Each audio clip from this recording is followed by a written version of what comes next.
It is an honor for me to join you today at the commencement of this 14th Confederation of India Industry Exim Bank Conclave on India-Africa Partnership Project. This partnership meeting undoubtedly marks yet another significant milestone in the relations between India and Africa. I wish to express my profound gratitude to the organizers of the conclave for the invitation not only to be part of this event, but also as a guest of honor. I commend the government and people of India for the warm reception to me and members of my delegation, and for the excellent facilities put at our disposal since our arrival. I bring you all greetings from the President of the Republic of Ghana, Nana Addo Dankwa Akufo-Addo. The importance that Ghana attaches to the CII Exim Bank Conclave on the India-Africa Partnership cannot be overemphasized. And this is underlined by Ghana's active participation since the inception of the conclave in 2005. And in fact, our ambassador here at the time, Professor Mike Aaron Okwe, was one of the people who were architects for this conclave. Your Excellencies, ladies and gentlemen, Ghana and India have over the years enjoyed warm and cordial relations. This has found expression in our cooperation both at bilateral and multilateral levels. In recent years, our continuing relationship is driven partly by our common stance on global issues, and perhaps more importantly, our common developmental challenges and aspirations to tackle poverty, create jobs, and improve the standard of living of our citizens in an increasingly globalized world, powered by science and technology. At the cusp of the fourth industrial revolution, Ghana and Africa has a lot to learn from India, and we want the private sector to be the primary agents of change in this regard. Today, in terms of the number of registered investment projects, India is the second largest foreign investor in Ghana and remains one of Ghana's leading trading partners. In the decade between September 1994 and 2014, Indian companies invested in more than 600 projects in Ghana, totaling just over $1 billion. Similarly, as of now, the annual volume of trade between our two countries has exceeded $3.6 billion and is inching towards the $4 billion mark. Since January 2017, the government of President Nana Addo Dankwa Akufo-Addo has been adopting far-reaching economic, social, and fiscal reforms to improve the ease of doing business in Ghana, cut the cost of borrowing, control inflation, and transform agriculture. The strategy that the president has laid out for Ghana is to build a Ghana beyond aid, to transform the economy structurally. This means we have to move away from a dependence on aid to trade and investment.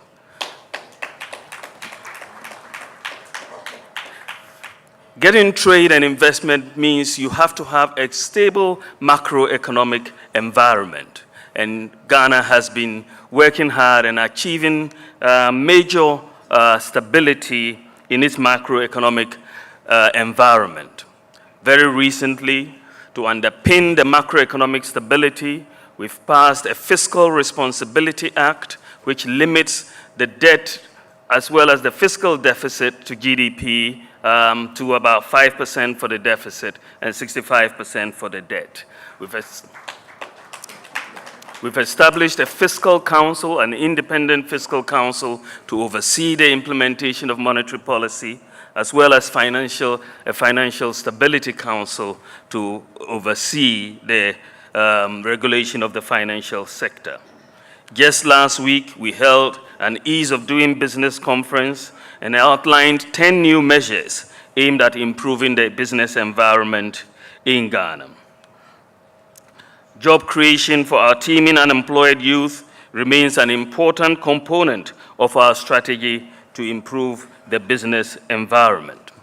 And we believe that human capital is the key, and that is why in 2017, we outlawed free senior high school education for all Ghanaian children.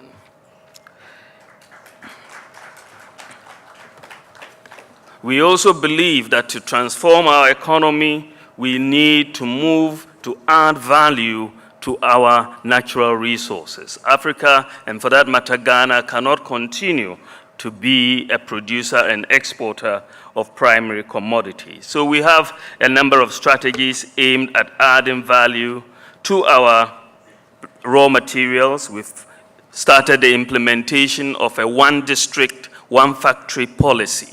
And that means a lot of the districts we have to think with the private sector, through the private sector, to set up factories that will use the resources in those districts. We're also adding value to our raw materials in the context of natural resources like gold, like bauxite, iron, and steel. We are setting up, we're in the process of trying to set up a bauxite refinery. We already have an aluminum smelter. We are also going to set up an iron and steel industry, and these are ways to begin the process and enhance the process of industrialization.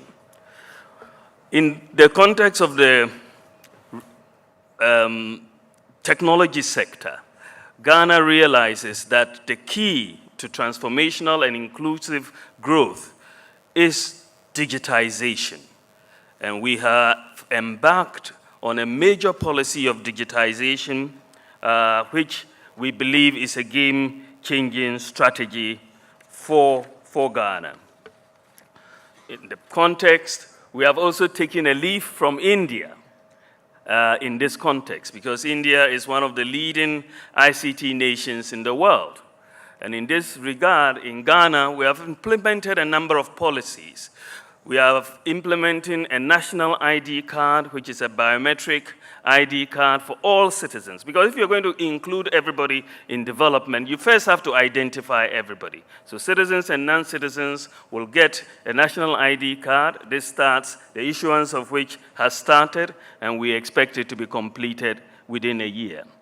So all our citizens and non-citizens will be getting this card, a unique number from birth to death, and everybody is uniquely identified by fingerprint and iris. We also need to know where our people live, and so we've also implemented a digital address system for the whole country. So every 5 by 5 square meter of land or water in Ghana now has a unique digital address. So I can find any farm anywhere in the country just by looking at the app on the phone, and it will take me to any part of the country. So you are having unique identification of individuals, unique identification of property as well. We've also implemented mobile payments interoperability to deal with financial inclusion. We have a population of about 30 million, but over 34 million phone subscribers. And we believe we can reach everybody through the mobile phone. So we have made mobile money interoperable amongst all the telcos. Also, and most insignificantly, we have made mobile money interoperable with all bank accounts. So even if you don't have a bank account and you have mobile money, you can pay and receive money from a bank account. And this is the first country in Africa that has done this. And by doing this, we have really brought about financial inclusion. And this means we have provided a platform for all government services to be paid for electronically. And before the end of this year, that is exactly what is going to happen. Ghana is going to go cashless in the payments for government services. We've made our ports paperless. We've introduced e-business registration, digital driver's licenses, and vehicle registration. We've been fortunate. Google has set up its artificial intelligence center in Africa in Accra. We've also introduced an e-justice system. This is going to be launched in March 20th, on March 20th. I think that is Wednesday, I think. The e-justice system will allow legal processes to be done electronically. So lawyers can be anywhere in the world, they can track their cases, and we will be able to track all cases. No files will get missing anymore, and we will get delivery of justice to our people.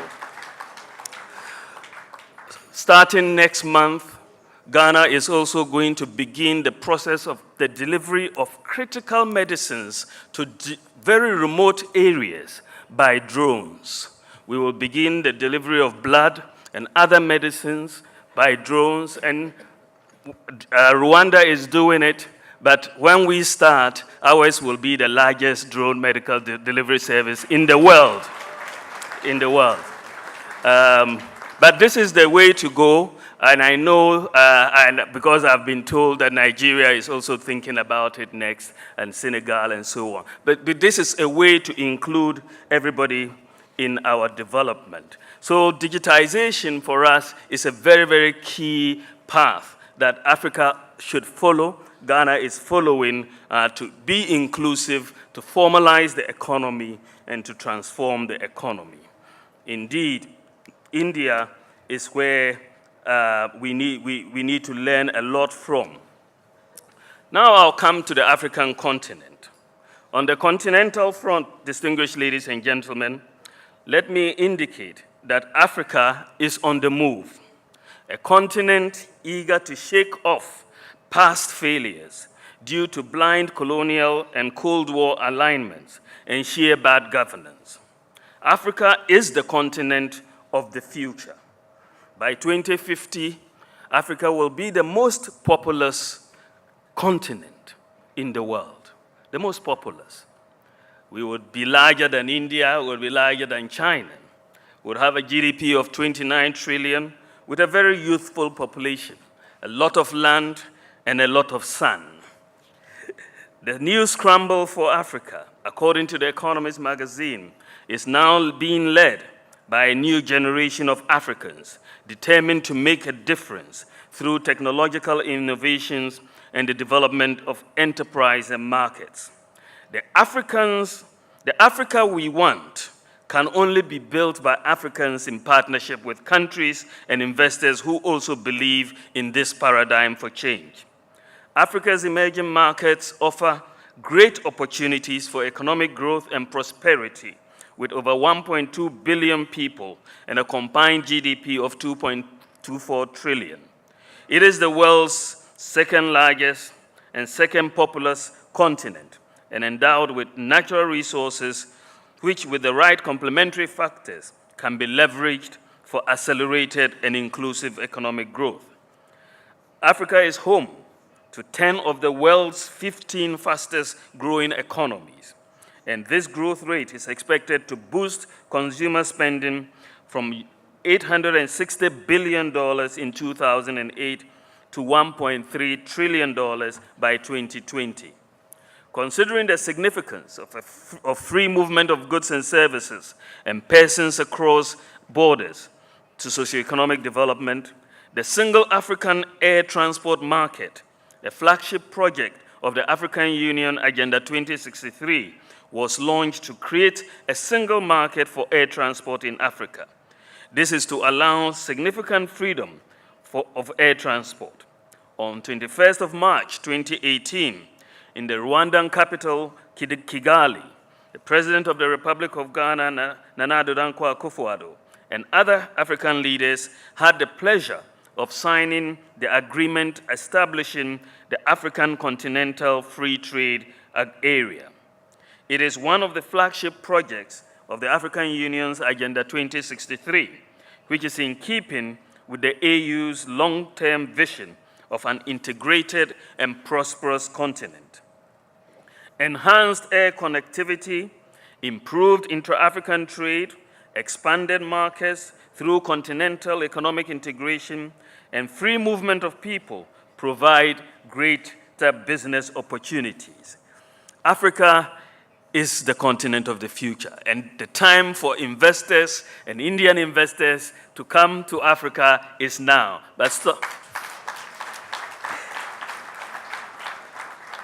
I believe that gatherings like this conclave provide the right opportunities for further strengthening of our already growing trade and investment relations between African countries and India. In this context, I encourage the relevant public officials from Africa and India to engage in discussions that can open doors for business-to-business cooperation and mutually beneficial partnership engagements. This is a sure way for our two sides to explore the economic opportunities that abound in Africa and India. Once again, I thank the Confederation of Indian Industry for the invitation extended to me to be part of this conclave and the opportunity to address this opening ceremony. Let not these meetings be another one of those talk festivals. We meet and go home. Let us leave here with concrete engagements in business partnerships in key strategic areas. Let us know that we are not doing, let us know that we can do whatever we set our minds to. Let our conversation about the future move outside old boxes of doing business and old government business engagements. Together, let us push so that we can improve the lives of ordinary citizens in Africa and in India, so that they too will realize that these industry conversations are also beneficial to them in the long run. To all the organizers of this conference, to all who have contributed directly and indirectly, we say thank you. I wish us all successful and fruitful deliberations during the next 3 days. Thank you for your attention.